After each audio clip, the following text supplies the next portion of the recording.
Good morning dear students. आज हम लोग ये चर्चा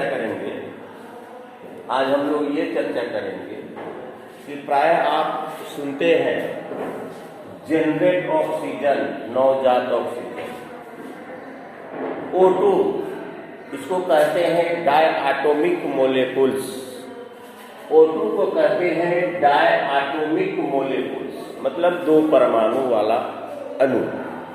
इसमें ऑक्सीजन के दो परमाणु हैं, इसलिए इसको डायआटोमिक कहते हैं। O3 ट्राइएटोमिक। जब 3 एटम की संख्या अगर मोलेकुल में 3 हो तो उसको ट्राई, अगर 2 हो तो डाई, और सिंगल है तो मोनो। लेकिन ये जो जनरेट ऑक्सीजन ये मोनो में नहीं आएगा। डियर स्टूडेंट्स, अगर दो आर्गन को एक जगह लाते हैं तो Ar2 नहीं बनेगा। दो आर्गन को एक जगह लाते हैं तो Ar2 नहीं बनेगा, क्योंकि argon is an ideal gas, argon is an inert gas, argon is a zero gas. दो आर्गन के एक दूसरे के करीब में लाने के बाद भी किसी भी प्रकार के मोलेकुल बनने की संभावनाएं नहीं की जा सकती है। इसलिए अगर इसको मोलेकुल कहेंगे भी तो Ar लिखेंगे, ये कहेगा मोनो आटोमिक मोलेकुल, एक परमाणु वाला अणु कहेंगे। चूंकि यह क्रियाशील एलिमेंट है इसलिए वो प्रकृति में जनरेट ऑक्सीजन के रूप में कभी नहीं रह सकता है। तो डियर स्टूडेंट्स, सूर्य के यहां से जो विषैली किरणें चलती है, अल्ट्रावायलेट किरणें चलती है समताप मंडल में, स्ट्रेटोस्फेयर में,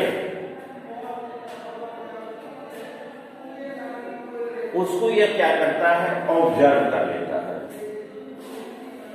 तो सूर्य के हाथ से जो अल्ट्रावायलेट किरणें आती है, तो चूंकि स्ट्रेटोस्फेयर के नीचे आपका ओजोन मंडल है, तो वह अल्ट्रावायलेट किरणें, पराबैंगनी किरणें O2 को डिकम्पोज कर देती है,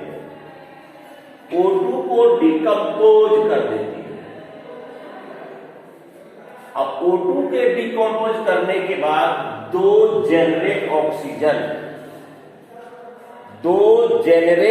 ऑक्सीजन, इसको कहते हैं नवजात ऑक्सीजन।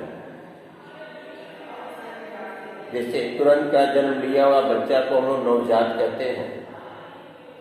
ये प्रकृति में स्वतंत्र अवस्था में कभी नहीं रहेगा, क्योंकि यह सक्रिय एलिमेंट है, सक्रिय तत्व है, सक्रिय गैस है। यह ऑक्सीजन, नवजात ऑक्सीजन, प्रकृति में उपलब्ध O2 से शीघ्र रिएक्ट करता है। When oxygen reacts with O2, after that form O3, ozone मंडल लेयर का इस प्रकार से निर्माण होता है। ओजोन मंडल O3, isotope of the oxygen, right two isotope of oxygen O2O3, ये आपका O3 का फॉर्मेशन हुआ। लेकिन O3 जो ओजोन लेयर है, O3 इन द ऑब्जर्व 2000 से 2900 एंगस्ट्रम के अल्ट्रावायलेट किरणें को ऑब्जर्व करती है। 2000 से 2900 एंगस्ट्रम तरंग दैर्घ्य का, वेवलेंथ का जो SI यूनिट होता है एंगस्ट्रम होता है। 1 एंगस्ट्रम बराबर 10⁻⁻10 मीटर। यह अल्ट्रावायलेट किरणें क्या करती है, उसको ऑब्जर्व करती है। ओजोन मंडल के ऑब्जर्व करने के कारण यह अल्ट्रावायलेट किरणें ओजोन डिप्लेशन का काम करता है। ओजोन डिप्लेशन का काम करता है। ओजोन डिप्लेशन, जिसको कि हम लोग फोटो केमिकल रिएक्शन भी कहते हैं। Ozone depletion, photo chemical reaction, दोनों फोटो केमिकल रिएक्शन है।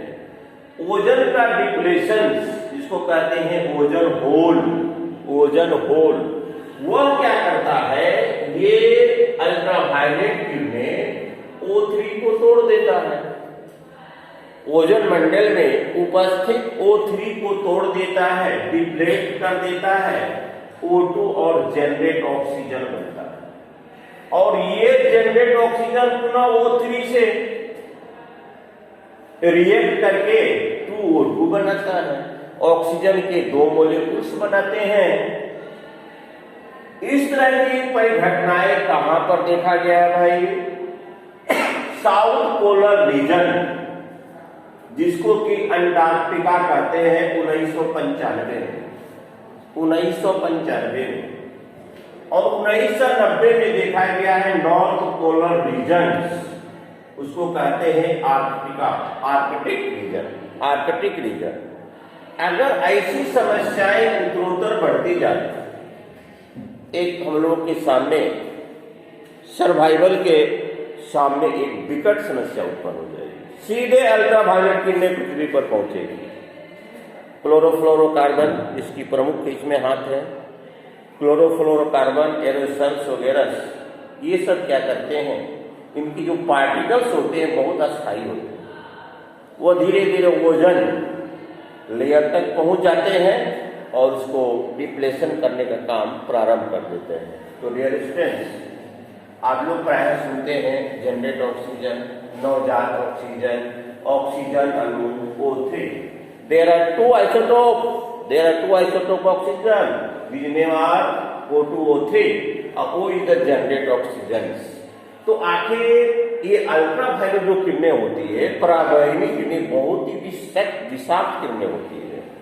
परमाणु बम जब विस्फोट होता है, अल्ट्रावायलेट किरणें, radio dust, alpha beta gamma किरणें, ये सब बहुत सारी किरणें जो उत्सर्जित होती है, जिसका एक बहुत लंबे अरसे तक प्रभाव को देखा जाता है।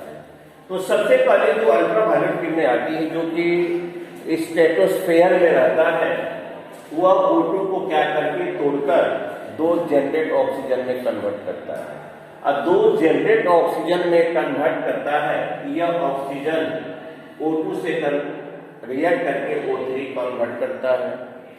और O3 क्या करता है, O3 में सूर्य के यहां से आने वाली 2000 से 2900 एंगस्ट्रॉम अल्ट्रावायलेट किरणों की ऑब्जर्व करती है, जिसके फलस्वरूप जो फोटो केमिकल रिएक्शन होता है, जिससे ओजोन का डिप्लेशन होता है।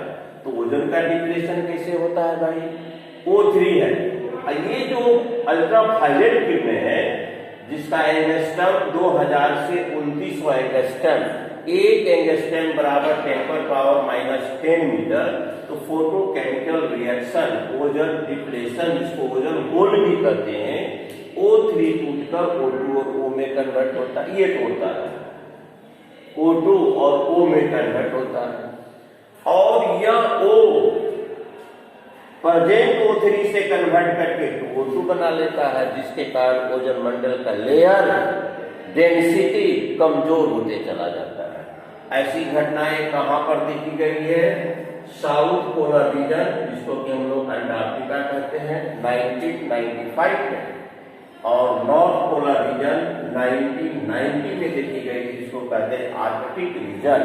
अगर ऐसी समस्याएं उत्पन्न होती चले जाए, इसलिए पूरे दुनिया के वैज्ञानिक चिंतनशील हैं कि ओजोन मंडल के लेयर को उसके डेंसिटी में जो हरासमेंट हो रहा है, उसको हरासमेंट नहीं होने दिया जाए, और इसके जो प्रमुख फैक्टर है हरासमेंट करने के, उस पर प्रतिबंध लगाया जाए। तो डियर स्टूडेंट्स, शायद आप लोग ऐसा समझ गए होंगे कि how are form O2 and O3, और अपने क्लासमेट में ज़्यादा से ज़्यादा शेयर करेंगे, ताकि जो मेरा प्रयास है बहुत सार्थक रहे। और जहाँ तक संभव हो अपने फ्रेंड सर्कल में, क्लासमेट में, उसको जितना अधिक शेयर करेंगे, उतना मेरी ये परिश्रम की सार्थकता और मेरा प्रोत्साहन मेरा इसके प्रति शिक्षण के प्रति श्रद्धा भी बढ़ेगा। Thank you very much.